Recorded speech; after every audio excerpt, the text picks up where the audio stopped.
오늘 그 광고가 길어서 제가 사과의 뜻으로 사진을 4장 가지고 왔습니다. 그래서 좀 사진 감상 좀 하시라고. 첫째 사진 잠깐 한 컷 한 컷 넘기셔야 됩니다. 제가 넘기라고 말씀드리면 넘겨주십시오 하면 넘겨주십시오. 제일 처음 나와 있는 컷 여기 좀 불을 꺼주시고요. 네, 잠깐 보시면은 잘 안 보이시겠지만 굉장히 이렇게 평온해 보이는 땅이 보이죠. 나무도 한 두 그루 큰 게 서 있고 그 다음에 이렇게 잔디가 쫙 있는데 좀 잘 보시면은 골프장 같은 느낌이 들고요. 그리고 이제 오른쪽에 이렇게 물가가 이렇게 있습니다. 야, 좋아 보이죠? 평온해 보이고. 다음 샷으로 가겠습니다. 여기가 어떤 곳인지 이제 점점 네 고개입니다. 세 고개로 하는 거죠. 파도가 치고 있고 옆에 보니까 사람들이 있는데 정말 어김없이 골프장이네요. 네, 골프 하시는 분들이 이렇게 쭉 계시고 이렇게 한 분이 집중하고 있고 주변에 사람들이 있는데 파도가 치는 야 굉장히 좋은 곳이네. 저런 골프장 혹시 아세요? 굉장히 좋아 보이는 골프장이네요. 네, 그 다음 샷으로 가겠습니다. 네, 바로 그 자리인데 좀 다른 거죠. 분위기가 좀 다르죠. 이제는 저 그 그린이라고 하는 곳에 사람들이 모여 계시고 이쪽 끝에 이제 사람들이 저렇게 많이 모여 있어요. 인파가 저렇게 모여서 뭔가 이제 골프 경기를 감상하고 있습니다. 근데 그 오른쪽은 바다가 이렇게 보이죠. 그리고 여기 보면은 나무 강구로 서 있어요, 그렇죠? 소나무인데 저 나무가 이 골프장의 상징이라고 합니다. 그래서 이제 이 골프장 이름을 이제 저희가 이제 좀 이따 보겠지만 거기에 이게 딱 들어가 있어요. 그래서 이 골프장 저는 골프는 잘 모르지만 이 뷰는 굉장히 좋다 생각이 드는데 어디인가요? 저희가 다음 샷을 보시면 나오죠. 네, 페블 비치라는 곳입니다. 네. 페블 비치 골프 링크라고 되어 있는 곳입니다. 네, 잘 모르시는 것 같은데 제가 이제 설명을 좀 드려야겠습니다. 여기가 어떤 대단한 곳인가? 제가 여기를 뭐 알아서 하는 게 아니고요. 설교 때문에 준비한 거예요. 연구를 다 하고. 이 페블 비치라는 곳은 캘리포니아에 있어요. 모노레일이라고 하는 이제 그 뭐죠? 카운티 안에 들어 있는 골프 코스인데 정말 바로 옆에 태평양이에요. 저 물은 태평양. 강물이 아니고 태평양을 보면서 골프를 치시는 그런 곳입니다. 근데 저곳이 1919년에 개장을 했는데 US 오픈이라는 골프 아시죠? 그거는 이제 미국에서 가장 큰 세계적인 경기, 미국을 대표하는 경기죠. 6번 저기서 열렸어요. 거의 한 10년에 한 번씩. 1972년부터 작년까지 19년까지 6번 열렸습니다. 말 다 한 거예요. 그러면 그렇다고 해요. 그리고 매년 13개의 메이저 대회가 열리는 곳이에요. 저기 페블비치 골프 코스가. 그리고 아까 저기 저 소나무가 그 상징이 되는 이제 그런 곳이고요. 2018년하고 2019년에 이제 2018년에는 파이낸셜 어드바이저라고 하는 잡지와 그다음에 작년에는 비즈니스 인사이더라고 하는 잡지가 있어요. 그 잡지에 보면은 미국에서 가장 좋은 골프 코스 10곳 아니면 20곳 이렇게 정하는 곳이 있는데 양쪽 다 3위와 7위를 차지했어요. 여기가 이제 저 코스 안에 두 곳이 있기 때문에 그래요. 근데 같은 페블 비치예요. 저기에 있는 코스가 3위와 7위 이런 곳이 없어요. 미국에. 그러니까 거의 제일 좋은 곳이라고 보시면 과언이 아니에요. 3위하고 7위. 예를 들어 1위가 있는데 1위는 한 개밖에 없잖아요. 근데 여기는 3위하고 7위가 있어요. 10위 안에 2개나 있다고요. 굉장히 좋은 곳이에요. 여기에 그러면 한 번 골프 치는데 얼마나 들까요?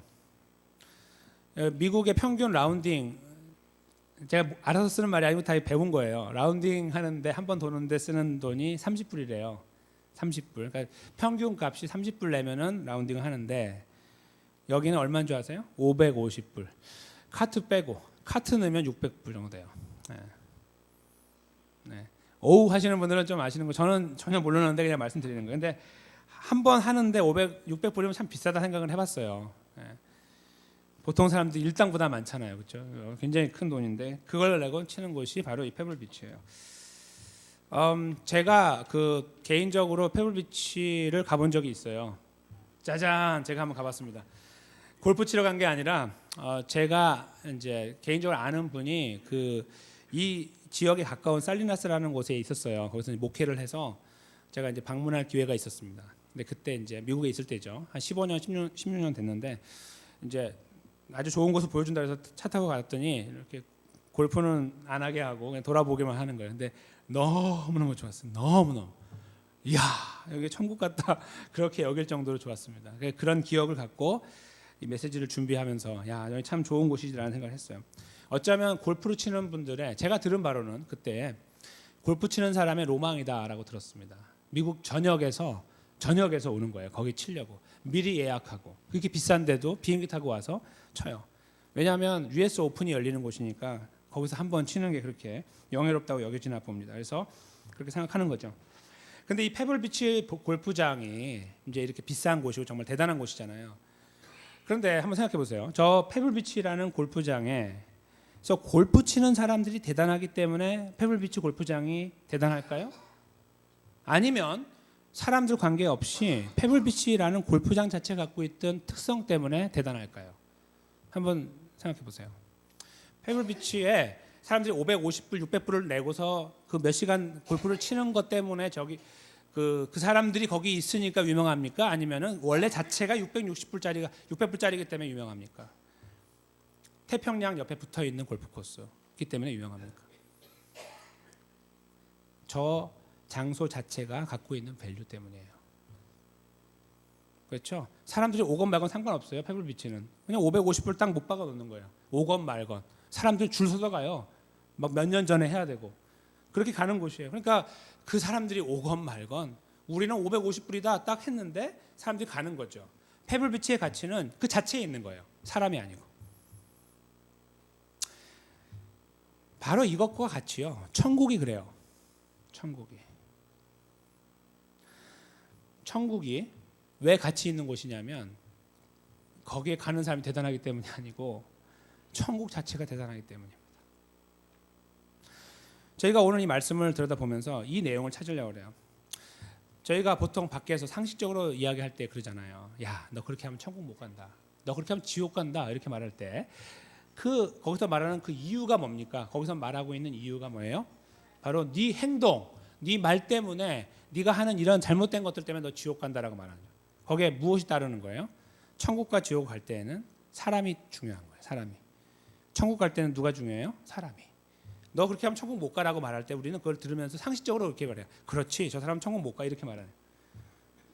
그거는 어떤 말인 줄 아세요? 천국의 가치는 그 사람에게 달렸다 그 말이에요. 잘 생각해 보세요. 그런 의미입니다. 천국의 가치는요 그 사람에게 있는 거예요. 그 말은. 근데 우리가 모르고 쓰는 거예요. 착한 사람이 가는 곳이 천국이다. 오늘 여기서 저희는 그 내용하고 완전히 다른 예수님의 엄청난 메시지를 듣습니다. 이 메시지는 저에게 여러 가지 의미를 줘요. 이 말씀을 함께 나누면서요. 먼저 우리 자신을 헤아리는 시간과 더불어 또 우리 주변을 헤아릴 수 있는 시간, 또 2020년을 함께 고민할 수 있는 시간이 되면 좋겠고요. 끝자락에서 우리는 다시 한번 예수님을 만났으면 좋겠습니다. 우리 말씀 속에 함께 들어가겠습니다. 오늘 본문은 예수님께서 이 가버나움 지역에 여전히 계시면서 만난 사건인데요.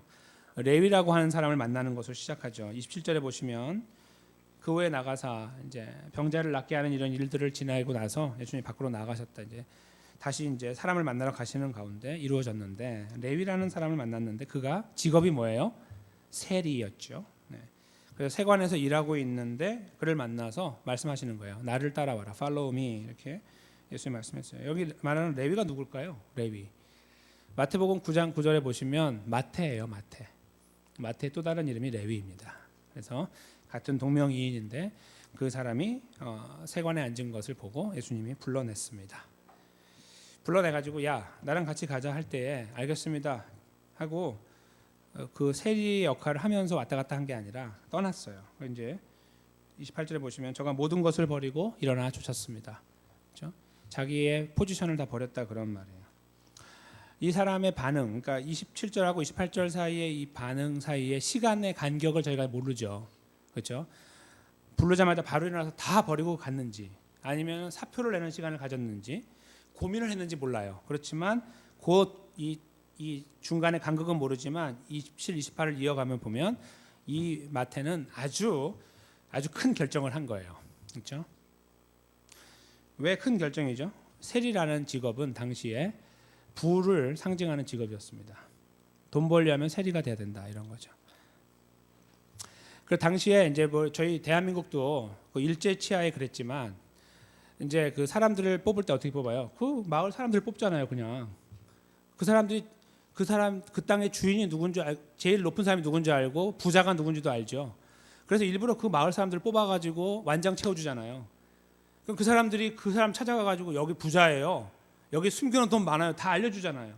그래서 일본 사람들 그것도 잘 모르지만 그 사람 말 듣고 가서 해가지고 다 가져간 거 아니에요. 그렇죠? 그리고 그 사람들을 뭐라고 불러요? 매국노라고 부르죠. 그렇죠? 당시의 세리도 똑같아요. 이들도 그 나라 사람들 중에 뽑아요. 그 마을 사람 중에 뽑아요. 그래가지고 야 여기서 제일 부자가 누구냐?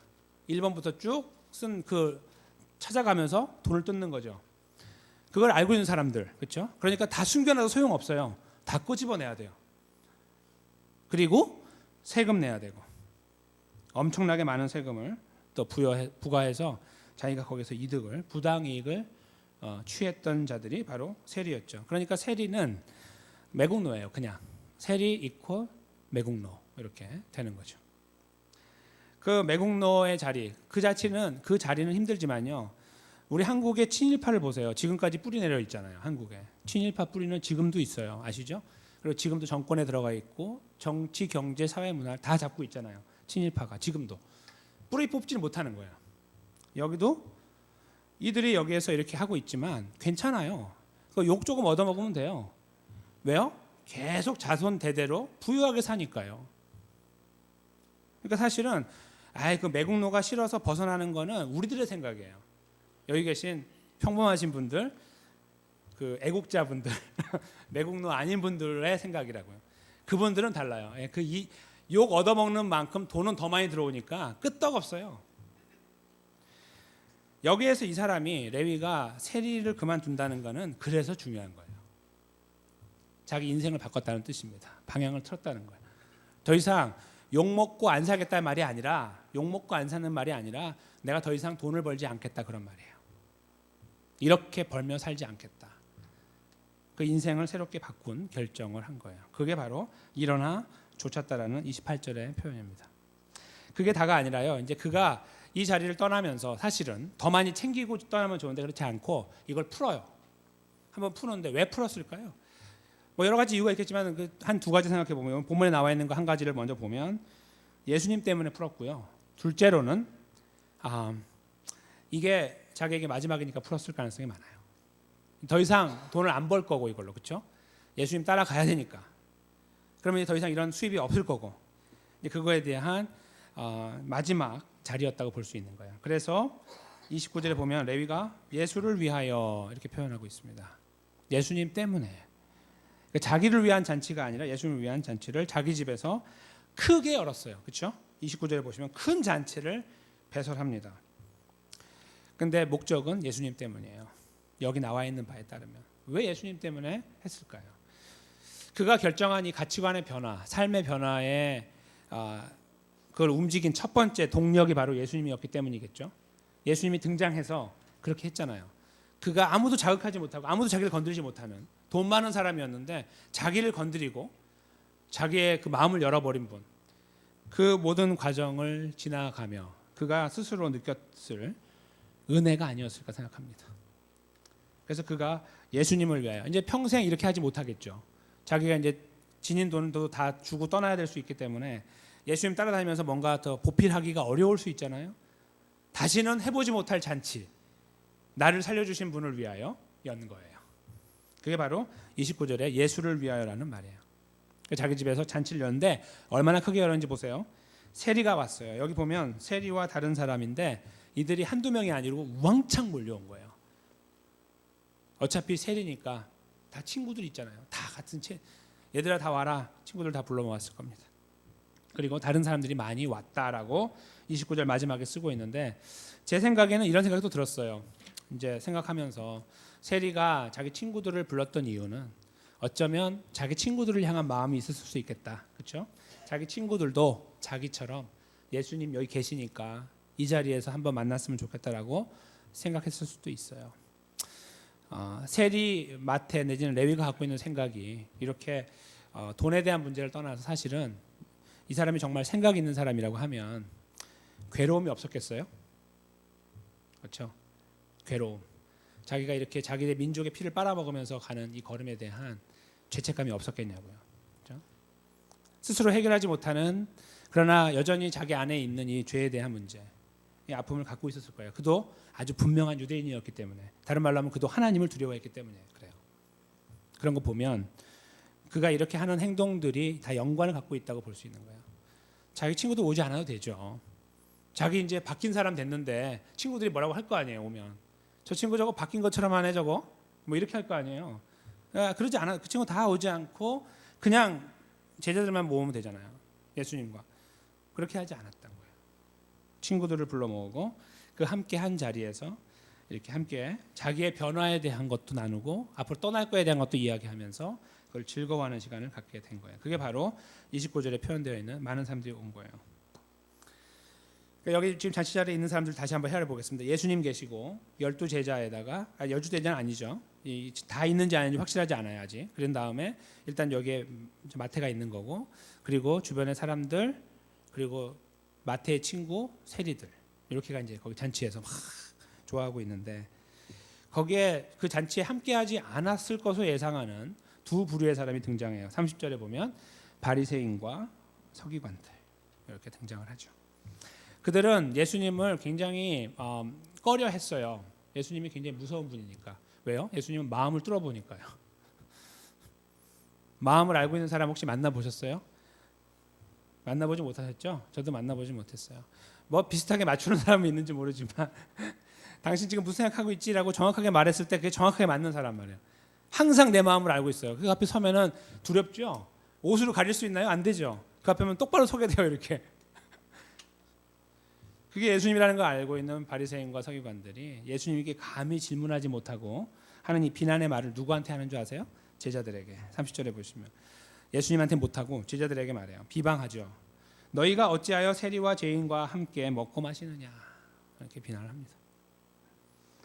여기에 그 쓰여진 이 표현이요, 이제 한국말은 이렇게 세리와 죄인 이렇게 돼 있지만 원래 쓰여진 그러니까 그리스 말이나 아니면 영어도 그렇게 번역된 데가 있는데, 정관사 더라는 게 있잖아요. 그러니까 정확하게 누구를 지칭할 때 쓰는 그거, 그 할 때 그것이 원래는 따로따로 있어야 돼요. 그 세리와 그 죄인 이렇게 돼 있어야지 맞아요. 원래 표현은. 근데 여기는 그라는 단어가 딱 한 번밖에 안 나와요. 그러니까 다른 말로 하면은 하고자 하는 말은 뭐냐면 세리와 죄인이 하나다, 그런 말이에요. 여기에서. 그러니까 바리새인과 서기관들이 말할 때 너 왜 세리들과 먹어 하는 말은 다른 말로 바꾸면 너 왜 죄인들하고 먹어, 그런 말이란 거예요. 이 표현이. 그러니까 그들의 머릿속에는 세리는 누구예요? 죄인. 이렇게 되어 있는 거죠. 그래서 그 먹고 마시는 거에 대한 비난을 던졌습니다. 근데 그들이 이렇게 비난을 던지는 이유가 무엇이었을까요? 그들이 굉장히 착하고 또 순수하기 때문일까요? 그들은 하나님 말씀을 그만큼 잘 지켰기 때문일까요? 아니요. 천만의 말씀이요. 바리새인과 서기관들은 밖에 보여지는 부분에서는 지키는 것을 최선을 다했지만 실제로 그들의 마음은 회칠한 무덤처럼 썩어 있는 자들이었죠. 예수님은 그것을 지적하셨습니다. 그들이 가지고 있는 이 판단의 열쇠는 뭐냐면 바로 그들이 갖고 있는 규례라는 것이었어요. 장로의 규례 또는 장로의 전통이라는 거예요. 여기서 말하는 장로는 오늘날 장로가 아니라 그들이 흘러왔던 어른들을 말하는 거예요. 랍비들이 이어왔던 이 흐름들을 이어가는, 거기서 쓰여진 책자를 말해요. 전통 같은 거. 요즘에 그 유대인들이 미국에서도 보시면은 이 회당이 굉장히 많아요. 유대인들 마을에는. 그렇죠? 그게 얼마나 정도 안에 있는 줄 아세요? 2마일. 2마일을 넘으면 안 돼요. 2마일 안에 있어야 내가 땀이 안 나고 걸어가거든요. 안식일에 일하면 안 되는데 땀이 나면 안 돼요. 그러니까 2마일 정도는 쉽게 갈 수 있는 거예요. 그래서 2마일 정도 안에 그 회당을 중심으로, 그러니까 시나고그라고 하죠. 그걸 중심으로 마을이 형성되죠. 보시면 다 아실 거예요. 필라델피아도 그런 데가 있어요. 그래서 그런 지역 중심으로 유대인들이 살아요. 이렇게. 어디서 나온 건지 아세요? 성경이에요? 천만에요. 장로의 유전입니다. 그러니까 성경하고 관계가 없는, 그러나 있으면 어느 정도 도움은 되는, 그렇지만 그거를 칼처럼 사용해서는 안 되는, 그게 장로의 유전인데 이들은 그거를 그렇게 갖고 논 거예요. 가지고 사람들을 재단하고 쳐내고 자르고 평가하고 비판할 때 아주 수월하게 쓰는 도구가 된 거예요. 여기에서 이들이 무슨 죄인이에요. 죄인이란 근거가 어디 있어요? 얼마나 나쁜 사람이에요. 무엇을 가지고 판단했어요? 물을 때 잠깐 있어봐. 책사를 꺼낸다는 거예요. 이거 이렇게 보여주는 거예요. 장로의 유전 이거 딱 보여주는. 어이없는 일이죠. 이것을 예수님 옆에서 다 듣고 계셨죠. 이렇게 저쪽에서 제자들하고 대화하는 걸 듣고 계신 예수님이 직접 나서는 거예요. 제자를 불러다가 야 이렇게 말해 이렇게 하지 않고 직접 나서요. 참 용기 있는 분이에요. 항상 우리가 배워야 되는 굉장히 그렇죠. 돌리지 않고 돌려 말하지 않고 뚫고 가는 거죠. 예수님 여기서 31절에 보시면 대답을 하십니다. 예수님께서 대답하여 가라사대 건강한 자에게는 의원이 쓸데없고 병든 자에게라가 쓸데있다. 그러면서 한 절 더 마지막 절까지 보시면 내가 의인을 부르러 온 것이 아니고 죄인을 불러 회개시키러 왔다. 이렇게 말씀하시죠. 전혀 여기에서 맞지 않는 내용처럼 보이나 죄인이라는 단어를 연상해서 보시면 연결이 돼 있어요. 그렇죠? 이렇게 되는 거예요. 일단 처음에 이해는 이거예요. 이들이 볼 때는 죄인이 누구예요? 세리들하고 거기서 먹고 있는 노닥거리는 사람들. 그리고 누구요? 예수님, 제자들, 그다음에 지금 막 예수님 만난 레위. 이렇게 다 죄인들이에요. 죄인들이 모여있는 냄새나고 썩고 더러운 곳이 바로 여기에요. 파티 벌이고 있는. 아유 진짜 사탄의 무리들 이렇게 생각해요. 거기요. 예수님께서 이렇게 말씀하시는 거예요. I'm here for them. 난 여기에 그들을 위해서 왔다. 이 말이에요. 이 말이. 잠깐 조금 더 생각해 볼까요? 예수님께서 하신 말씀. 먼저 예수님이 31절에 건강한 자에게는 의원이 쓸데없다라고 하는 건강한 자는 누굴까요? 의원은 예수님이라고 저희가 이해하면 건강한 자가 누구예요? 바리새인들과 서기관이죠. 오늘 본문에 이 상황에서 볼 때 바리새인과 서기관이 건강한 자예요. 자기는 건강하다고 생각해요. 자기는 잘났다고 생각하고 자기는 잘 지킨다고 생각하고 그리고 심지어 뭐까지 생각하는 줄 아세요? 본인들은 은혜가 아니라 율법으로 구원받는다고 생각해요. 한 명도 못 받으면서 거짓말장이지. 그렇게 믿어요. 나는 깨끗하고 나는 괜찮아요. 저 냄새나는 사람도 달라요. 너 왜 냄새나는 데 들어가 있어? 예수님이 그러시는 거죠. 그래 오케이 좋다. 너희 건강하다고 치자. 너희 건강해. 나는 의사야. 의원이야. 그럼 내가 여기 왜 왔을까? 너희는 아니겠지 적어도. 그렇지? 이렇게 말씀하는 거예요. 그러면 누굴까? 너희가 지금 비방하고 있는 저 안에 있는 사람들이겠네. 그들을 말하기를 병든 자라고 말씀하고 계십니다. 근데 그거를 좀 더 이들이 못 알아들을까 봐 다시 말씀하시는 게 바로 의인과 죄인인 거예요. 아픈 자가 지금 병든 자 있는 자를 왜 왔던 그들이 바로 32절에 처음 나오는 죄인이고 뒤에 나온 죄인이고 그 다음에 나는 건강하다고 말하는 사람들이 32절 앞부분에 나와는 의인이라는 거예요. 나는 그들을 의인을 위해 온 것이 아니고 죄인을 위해 왔다. 이렇게 예수님께서 말씀하신다는 거죠.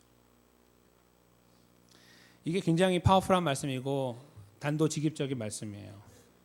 숨을 딱 끊어버리는 말씀이에요. 다른 말로 하면은 너네 다 지옥 간다. 그거 알고 있니? 이런 말씀이죠. 너희 바리새인들과 서기관들 잠깐 와봐. 너희들 다 지옥 간다. 그거 알아? 조곤조곤 말씀하시는 거예요. 죽음의 메시지를 선포하는 거예요. 그리고 너네가 손가락질하는 저기 저 못나고 더럽고 냄새나고 추악한 사람들 있지? 저 사람들 천국 간다? 그거 알고 있니? 이렇게 말씀하시는 거예요. 그게 바로 31절과 32절의 의미가 됩니다. 저는 이 말씀을 이렇게 들여다보면서요. 여러 가지로 생각해야 되지만 저는 딱 세 가지의 관점에서 이제 좀 정리를 하고 저희가 한번 생각을 이렇게 좀 모아봤으면 좋겠는 것이요. 이 세 사람의 관점이에요. 먼저 등장하고 있는 레위를 보시면요. 예수님 만났는데 그가 너무 감동을 했어요. 예수님 만났을 때. 자기 삶의 이 변화에 대한 은혜를 알았어요. 누구에게도 경험하지 못한 자기 인생의 변화를 경험했겠죠. 그래서 그는 자기의 재산을 열었습니다. 그리고 그것을 예수님 위해 썼어요. 재산을 탕진했다 그런 말씀이 아니라 이 아까운 내 재물을 가지고 이 엄청난 파티를 열고 주님을 모셨어요. 이것이 자기가 할 수 있는 거였어요. 자기의 마음을 표현하는 방법이었어요. 그럼 그렇게 주님과의 관계를 아름답게 세워나가는 자리에 있었습니다. 그에게는 감격이 있었겠죠. 감사의 눈물이 있었을 것입니다. 그리고 너무 크기 때문에 자기 혼자 있기 아까우니 자기 친구들을 불렀을 거예요. 그런 자가 바로 오늘 등장하는 레위입니다. 저는 그 관점에서 저희가 이 본문을 한번 봐야 된다고 봅니다. 어떤 의미에서요? 우리가 레위의 눈을 가지고 보는 거죠. 다 우리도 레위처럼 예수님 만났기 때문이에요. 그 시간과 장소는 다 달라요. 여건도 다르고. 그렇지만 우리는 이렇게 예수님 만났어요. 어떻게 계획을 하고 만난 분도 계실 수 있어요. 아주 드물게. 그렇지만 보편적으로는 계획하지 못하고 만나죠. 내가 예수님 만나야지 하고 가서 만난 것이 아닌 하나님 우리 안에 들어오셔서 갑자기 문을 여시고 들어오셔서 우리 예수님 만납니다. 세리 레위가 만났던 것도 어포인먼트를 하고 만난 것이 아닌 갑작스럽게 만난 거죠. 바로 그 시간을 제가 떠올려 보면서 오는 우리 마음에 있는 감흥과 감사, 기쁨과 감격이 얼마나 살아있는가, 이게 바로 첫 번째로 돌아봐야 될 문제입니다. 두 번째 것은요, 여기 그 바리새인들과 서기관들이에요. 이게 저희가 이제 굉장히 깊이 돌아봐야 되는 문제인데요. 이분들의 행동을 보면 마치 자기는 다 된 사람처럼 까불고 있는 거죠. 한 번 더 쓰겠습니다. 깝죽대고 있는 거예요. 그런데 예수님께서 그랬어요. 야, 너네 잘 깝죽댄다. 다 죽었어 너네는. 이렇게 말씀하고 있는 거죠. 본문에. 근데 그걸 모르고 뭐라고 지금 까불고 있어요? 이것들, 냄새나는 것들, 더러운 것들. 이렇게 하고 있죠. 왜요? 하나님 말씀이 그렇게 말씀하고 있어서요? 아니요. 그런 경우는 있겠죠. 말씀으로 우리가 바로 잡는 건 필요하니까. 근데 그게 아니라 뭐가 문제냐면 내가 갖고 있는 내 유전이 있다는 거예요. 나만의 장로의 유전이 있어요. 내가 갖고 있는 스탠다드가 있는 거예요. 이거 해야만 맞고 이거 안 하면 틀린 거예요. 하나님 말씀에 있나? 없어요. 내가 갖고 있는 기준이 있어요. 그것으로 사람을 재단하는 거예요. 평가하고 비판합니다. 때로는 말로, 행동으로, 때로는 마음으로. 오늘 본문에 드러나고 있는 이 바리새인과 서기관들의 이런 모습은 바로 그들만의 모습이 아닌 충분히 우리 안에 도사리고 있고 어쩌면 우리 안에서 아무런 거리낌 없이 이루어지고 있는 모습일 수 있다. 이걸 기억하셔야 됩니다. 근데 그것이 더 아주 무섭게 우리에게 다가올 때는 어떤 것이냐면 여기 이 사람들이 하는 거예요. 이 사람들이 하는 걸 잘 보세요. 아까 제가 지적하지 않은 부분인데요. 제자들을 불렀잖아요. 그런 다음에 말을 해요. 야, 너희가 왜 그 죄인들하고 먹어? 이렇게 말했어요. 이 말의 의미를 다시 잘 음미해 보세요. 무슨 말인가? 너희는 죄인이 아니잖아. 이런 말이에요. 너 거기서 뭐해? 더러운 데서 빨리 나와. 이런 말이에요. 기가 막히지 않으세요? 편가르기? 기가 막힌 거예요. 우리를 적나라하게 보여줘요. 우리 혼자 안 해요. 우리 편으로 만들어요. 야, 일로 와. 나중에 다 건너오면 비판하죠. 야, 거기 왜 갔어? 더러운데. 그거 아니야. 하는 거죠. 바리새인과 서기관들의 이 모습이 너무 파워풀합니다. 지혜롭다는 말이 아니고요. 너무 파워풀해요. 그냥 거울로 보는 것처럼 우리가 보여요. 우리 삶이 이것으로 점철되어 있는지도 모를 정도예요. 제가 막 너무 나쁘신 분들입니다 그런 말씀 드리는 게 아니에요. 그거하고 다른 거예요. 우리가 하나님 백성으로 살아가는데 우리들의 관점이 틀려서 잘못 벗어나다 보니까 되어지는 우리도 모르게 빠져있는 함정을 말씀드리는 거예요. 근데 이런 와중에요. 마지막 관점이 있습니다. 예수님이죠. 예수님은 거기에서 분위기를 보고 줄을 타지 않아요. 야야야, 좀 참아라. 어? 바리새인들을 모아놓고서 야, 너희 좀 조용해라. 알겠어, 내가 나중에 이야기할게. 좀 기다려. 하고 와서 이렇게 하는 게 아니에요. 그냥 쏟아붓는 거죠. 재는 게 없습니다. 누구를 향해서요? 약한 자, 불쌍한 자, 연약한 자, 말하지 못하는 자. 그들을 품고 그 갖는 걸음을 예수님은 조금도 지체하지 않으십니다. 왜요? 오늘 본문에 예수님이 그것 때문에 오셨다고 말씀하죠. 32절에 내가 의인을 부르러 온 것이 아니요 죄인을 불러 회개시키러 왔다. 지금 밥 먹고 있는 저 안에서 냄새나고 더러운 자들이죠. 누구의 눈에요? 하나님의 눈에요? 아니요. 지옥 갈 사람들의 눈이죠. 엄밀하게 제가 좀 더 저지멘탈하게 힘있게 말씀드리면 그런 거예요. 말도 안 되는 사람들. 당신은 뭔데 우리한테 뭐라 그래? 할 사람들이 말하는 거예요. 천국에 가는 하나님 백성들을 향해서 천국에 안 가는 사람들이 말하는 거예요. 예를 들면 말도 안 되는 거죠. 우스꽝스러운 이야기. 예수님은 그거를 분명하게 아주 날카롭게 지적해 버렸어요. 왜요? 구원의 가치를 드러내기 위함도 있지만 저에게 더 큰 것을 보여주기 위함입니다. 예수님은 바로 죄인을 불러 회개시켜 구원을 얻게 하기 위해 오셨기 때문입니다. 여기서 말하는 죄인은 누구를 말할까요? 나 죄인이요를 말하는 것도 되겠지만요.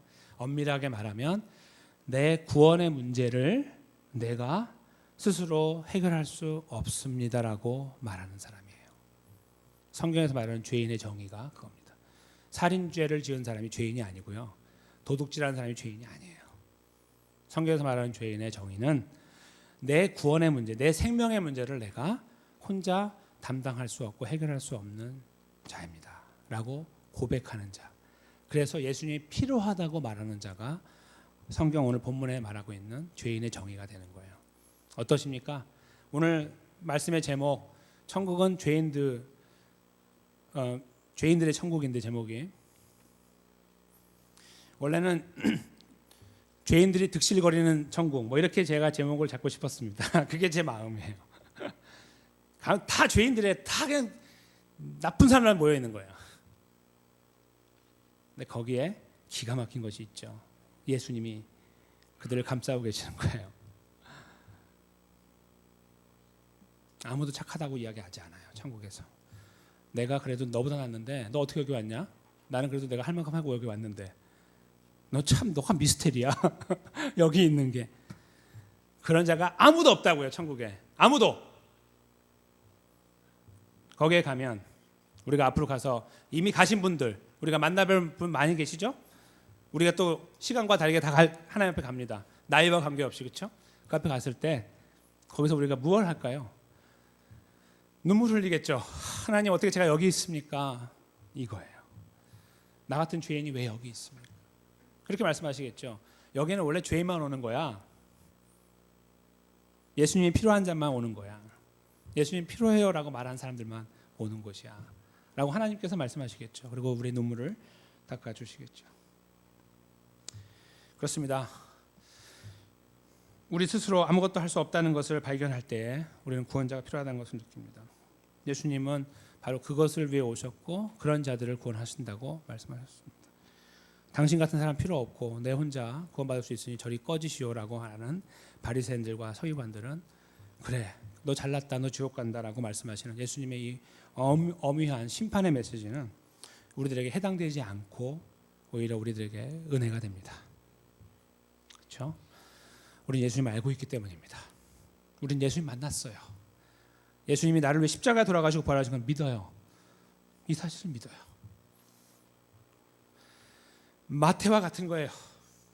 그 기쁨이 우리 안에 살아나야 됩니다. 어떤 소망도 이것을 대체할 수 없습니다. 이것이 우리 안에 살아날 때 우리들은 감사를 가지고 삶을 시작합니다. 감격으로 시작하고 눈물로 시작합니다. 나는 인생의 모든 것을 갖고 있는 존재가 됐습니다를 고백하며 삽니다. 그리고요. 바리새인들과 서기관들의 눈을 버리려고 합니다. 거기 볼 겨를이 없어요. 마태처럼요. 미친 듯이 한 곳으로 가요. 감사합니다 주님. 모든 걸 쏟아붓고 그를 향해 달려가요. 쟤는 뭡니까 주님? 이 사람은 뭐고요? 이런 거 안 해요. 하나님 앞에서 하나님 감사합니다. 나에게 집중해요. 나에게 쏟아부은 은혜가 너무 큰 거예요. 그것만 생각하면 그냥 생각이 꽉 차요. 세상의 걱정도 이겨낼 수 있고 근심도 이겨낼 수 있고 지금 눈앞에 있는 숙제들도 이겨낼 수 있어요.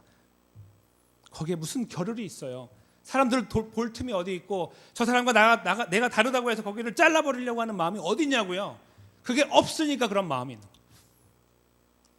전 여기 계신 모든 분들 사랑하는 성도님과 제가 2020년을 달려갈 때 나의 소망은 하나님입니다. 하나님이 나의 소망이 되셨습니다라고 고백했던 지난주에 그 고백에 이어서 우리 삶의 연속선상에서 주님 나를 구원하신 그 은혜가 너무 크고 감사해요. 내가 거기에 모든 것을 걸고 가고 싶습니다. 이렇게 고백하기를 원하고요. 그리고 그것 때문에 우리가 더 내가 또 착한 사람이 돼야지가 아니라 그 은혜가 나를 자극하니까 막 자극하니까 옆에가 안 보이는 거예요. 다 품어주는 거예요. 그냥 이해하고 싶은 거예요. 용서하고 싶고.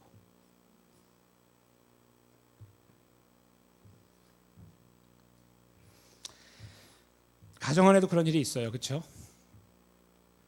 참지 못하고 견디지 못하는 일이 있어요. 가정 안에서도.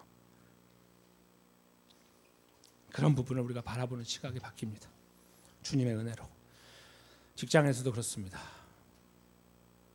교회 안에서 더더군다나 같은 예수님 믿고 같이 구원받은 우리들이요, 모여있는 이곳에서 행여 발생할 수 있는 문제들, 나와 다르기 때문에 너무 힘들고 찌르는 가시처럼 느껴질 때가 참 많아. 답답한 그때에 저희는 이 말씀이 우리 안에 살아 움직이면 좋겠습니다.